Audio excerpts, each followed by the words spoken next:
అస్మద్గురుభ్యో నమ శ్రీమతే రామానుజాయ నమ. నేటి మంచి మాట. ఒక ఊరిలో ఒక భక్తుడు ఉండేవాడు. అతను కూడా మనవలే ఆ పరమాత్మని నమ్మేవాడు. అంటే పూలు పళ్ళు దీపదూప నైవేద్యాలు ఏమైనా స్తోత్రాలు చదివితే చాలు ఆ దేవుడు ప్రసన్నుడయ్యి వరాలు ఇస్తాడు అని నమ్మేవాడు. అతనికి అలా ఏమీ లభించలేదు. దానితో కొంచెం అసంతృప్తి ఉండేది మనసులో. ఒకసారి ఒక గొప్ప జ్ఞాని అయిన ఒక సాధువు వాళ్ళ ఊరికొచ్చాడు. ఏదైనా మంత్రజపం ఆ సాధువు ద్వారా దీక్ష తీసుకొని చేయాలని ఎవరో చెప్పగా ఈ భక్తుడు విన్నాడనమాట.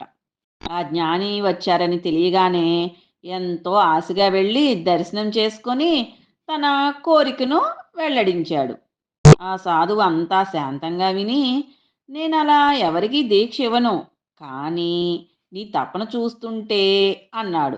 ఆ భక్తుడు ఆనందంతో సాష్టాంగ నమస్కారం చేశాడు. కానీ జప విధానం కొంచెం కష్టం, మరి నువ్వు చేయగలవో లేదో అన్నాడు సాధువు. ఎంత కష్టమైనా నేను చేయగలను, మంత్రం ఫలిస్తే చాలన్నాడు భక్తుడు ఆనందంతో. అయితే విను, నేను చెప్పే మంత్రం పఠించాల్సిన అవసరం లేదు, కానీ రోజుకి 9 సార్లు ఎవరితో అయినా అనాలి. అలాగా 9 రోజులు చేయాలి అన్నాడు. అంటూ ఆ పంచాక్షరి మంత్రం ఏమిటంటే దేవుడు ఉన్నాడు అన్నాడు. భక్తుడు అయోమయంగా చూశాడు. సాధువు చెప్పిన ఒక్క ముక్క కూడా అర్థం కాలేదు. కొన్ని లక్షల కోట్ల జపం విన్నాడు, కానీ ఇదేమిటి? పైగా పంచాక్షరి మంత్రం అంట. ఏమిటిది?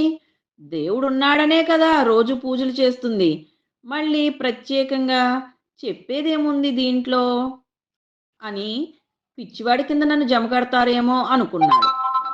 సాధు ఒక్కటే మాట చెప్పాడు. నన్నేమి ప్రశ్నించొద్దు. మంత్రం ఫలించాలంటే 9 రోజులు నేను చెప్పినట్లు చేసి ఆ తర్వాత నాకు కనిపించు అన్నాడు.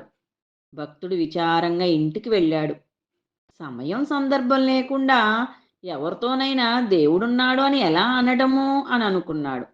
ఇంతలో అతని భార్య వచ్చి పక్కింటి వాళ్ళ గురించి ఏదో చాడీలు చెప్పబోయింది.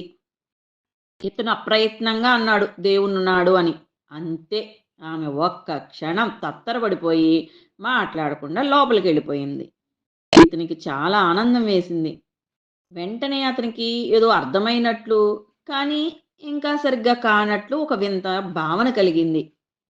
ఆపై ఇంకా ఏ మంచి కనిపించినా దేవుడున్నాడు అని, చూస్తాడు మిమ్మల్ని చల్లగా అని అర్థంతోనూ, ఏదైనా చెడు కనిపిస్తే దేవుడున్నాడు అన్నీ గమనిస్తూనే ఉన్నాడని అర్థంతోనూ, అన్యాయం జరుగుతోందని ఎవరైనా అంటే దేవుడున్నాడు శిక్షిస్తాడు అనే అర్థంతోనూ, పూజలు అనే విషయం వస్తే దేవుడున్నాడు అని భక్తి విశ్వాసంతో వ్యక్తపరుస్తూ అనేవాడు. 9 రోజులు గడిచిపోయాయి. సాధువు దగ్గరికి వెళ్ళాడు. సాధువు అన్నాడు, నువ్వు ఎప్పుడు ఎవరితో రోజుకి ఎన్నిసార్లు అన్నావు అనే వివరాలు నాకు ఇప్పుడు అవసరం లేదు. నువ్వు అలా చెప్తూ ఉంటే నువ్వు ఏం గ్రహించావో అది నాకు చెప్పు చాలు అన్నాడు సాధువు భక్తుడితో. భక్తుడు తెల్లపోయాడు.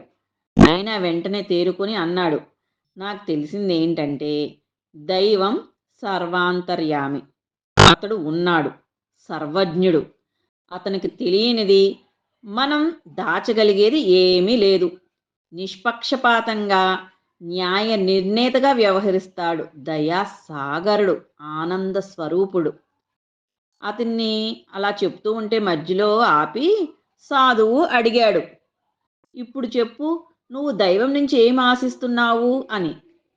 భక్తుడు తన్మయత్వంతో కళ్ళు మూసుకొని అన్నాడు, ఎటువంటి పరిస్థితుల్లోనూ నా మనసులో నుండి దేవుడున్నాడు అనే భావం చెదరకుండా స్థిరంగా ఉండేలా చూస్తే చాలు అని. ఈ కథ వల్ల మనం తెలుసుకోవాల్సిన నీతి ఏమిటంటే కర్మఫలం, స్వర్గం నరకం, పాపభీతి, త్యాగం, కరుణ, సానుభూతి, ప్రేమ, సేవ, మానవత్వం, సత్యం, ధర్మం, ఇలా ఈ భావాలన్నిటికీ కూడా ఆధారం దేవుడున్నాడని మనం మనసారా విశ్వసించడమే. సర్వం శ్రీకృష్ణార్పణమస్తు.